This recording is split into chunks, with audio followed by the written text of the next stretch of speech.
আসসালামু আলাইকুম রহমতুল্লাহি বারাকাতু। বস্ত্র অধিদপ্তরে পার্ট অফ বস্ত্র মন্ত্রণালয়ের অধীনে নিয়োগ বিজ্ঞপ্তি প্রকাশ করেছে, যেটি খুবই ইম্পর্ট্যান্ট এবং গুরুত্বপূর্ণ পুনঃনিয়োগ বিজ্ঞপ্তি, যেটা আগেও প্রকাশ করা হয়েছিল এবং এটা এবারও প্রকাশ করা হয়েছে। পার্ট অফ বস্ত্র মন্ত্রণালয়ের অধীনে বস্ত্র অধিদপ্তর নিয়ন্ত্রণাধীন বিভিন্ন কার্যালয়ের বিভিন্ন শিক্ষা প্রতিষ্ঠানের জন্য রাজস্ব খাতভুক্ত নিয়োগ যোগ্য শূন্য পদের বিপরীতে জাতীয় বেতন স্কেল 2015 এর 13তম থেকে 16তম গ্রেডযুক্ত নিম্নোক্ত পদসমূহ অস্থায়ী ভিত্তিতে সরাসরি জনবল নিয়োগের লক্ষ্যে পদের পাশে বর্ণিত শর্ত অনুযায়ী বাংলাদেশের প্রকৃত নাগরিকদের অনলাইনে আবেদন করার জন্য আহ্বান করা যাচ্ছে। এখানে এই যে একটা ওয়েবসাইট, এই ওয়েবসাইটের মাধ্যমে আপনারা অনলাইনে আবেদন করতে পারবেন। এক নং হচ্ছে কম্পিউটার অপারেটর, গ্রেড হচ্ছে 13, বেতন 11,000 থেকে 24,590 টাকা। পদ সংখ্যা হচ্ছে 6টি, দুইটি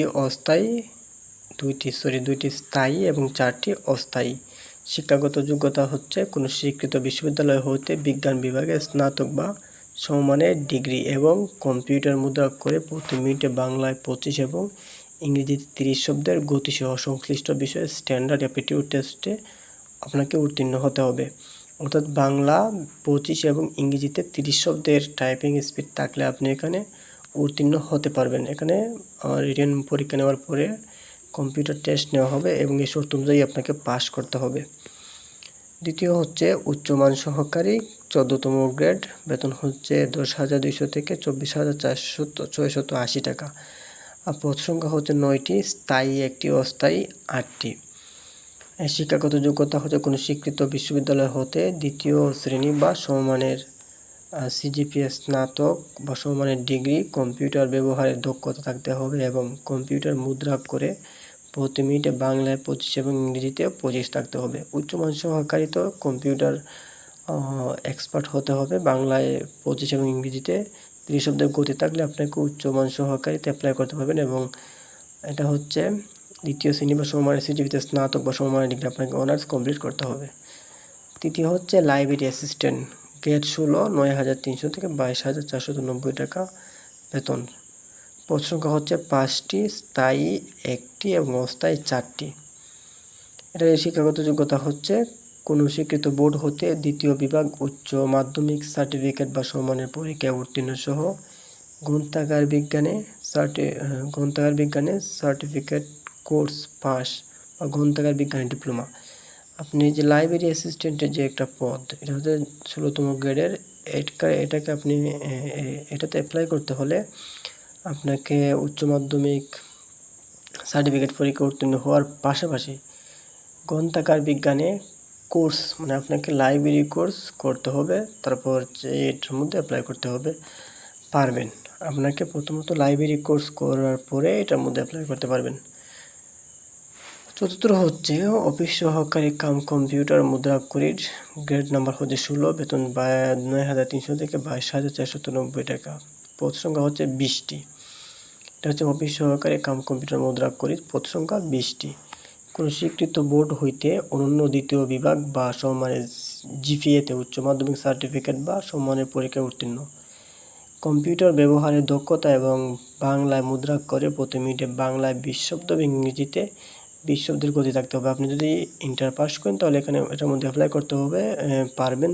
কিন্তু শর্ত হচ্ছে আপনাকে কম্পিউটারে পারদর্শী হতে হবে এবং কম্পিউটারে বাংলায় প্রতি মিনিটে গতি 20 এবং ইংরেজিতে 20 শব্দের গতি থাকতে হবে। পঞ্চম নম্বর হচ্ছে হিসাব সহকারী কাম ক্যাশিয়ার, গ্রেড 16, বেতন 9,300 থেকে 22,490 টাকা। পদ সংখ্যা 2টি। কোনো স্বীকৃত বোর্ড হইতে ব্যবসা বাণিজ্য গ্রুপে দ্বিতীয় বিভাগ বা উচ্চ মাধ্যমিক সার্টিফিকেট পরীক্ষায় উত্তীর্ণ হতে হবে। আপনি এখানে ইন্টার পাস হতে হলেই অ্যাপ্লাই করতে পারবেন। আপনাকে বাণিজ্য বিভাগে, অর্থাৎ আপনাকে কমার্স নিয়ে ইন্টার পাস করতে হবে। আবেদন পূরণ ও পরীক্ষা অংশগ্রহণের ক্ষেত্রে নিম্নোক্ত শর্তাবলী অনুসরণ করতে হবে। যে নিয়োগ বর্ণিত কৌচকে 3 থেকে 5 নং পদের পূরণ বস্ত্র অধিদপ্তর কর্মকর্তা ও কর্মচারী নিয়োগ বিধিমালা 2014 নং অনুযায়ী পূরণের ক্ষেত্রে সরকারি প্রতিষ্ঠানের কম্পিউটার পার্সোনাল নিয়োগ বিধিমালা 2019-2-4 কমিকে শূন্যপদ পূরণে মন্ত্রণালয় বিভাগের সংযুক্ত অধিদপ্তর ও পরিদপ্তরের কমন পদ নিয়োগে বিধিমালা 2019 অনুসরণ করা হবে। নিয়োগ সংক্রান্ত বিদ্যমান সরকারি যাবতীয় বিধিবিধান এবং নিয়মাবলী এবং পরবর্তী সংক্রান্ত বিধিতে কোনো অনুসরণ করা হবে। তারপর হচ্ছে আধা সরকারি স্বায়ত্তশাসিত প্রতিষ্ঠানসমূহ কর্মরত যথাযথ কর্তৃপক্ষের আবেদন করতে হবে। 3/8 ক্রমিকের ক্ষেত্রে প্রার্থীকে আবেদন পূরণ করে সমন্বয় ডিপার্টমেন্টাল ক্যান্ডিডেটের ক্ষেত্রে চিহ্ন অন্যান্য প্রার্থীর ক্ষেত্রে শর্ত প্রযোজ্য। তবে সকল চাকরিরত প্রার্থীকে মৌখিক পরীক্ষা নিয়োগ ও কর্তৃপক্ষ প্রদত্ত অনাবর্তী পদত্বের মূল কপি জমা দিতে হবে এবং এক্ষেত্রে কোনো অগ্রিম কপি গ্রহণ করা হবে না। এটা আপনাদেরকে পড়ে নেবেন, এখানে যাবতীয় তথ্যাবলী দেওয়া আছে। যদি আমি পড়ি তাহলে ভিডিওটা অনেক লম্বা হয়ে যাবে, তাই আপনারা পড়ে নেবেন। গুরুত্বপূর্ণ বিষয়গুলো আপনারা পড়ে চাকরিতে আবেদন করবেন এবং আপনারা স্কোরিং করে করে বাকিগুলো পড়ে নেবেন। সব কিছু দেওয়া আছে, আপনারা বাকিগুলো ভালো করে পড়ে নেবেন।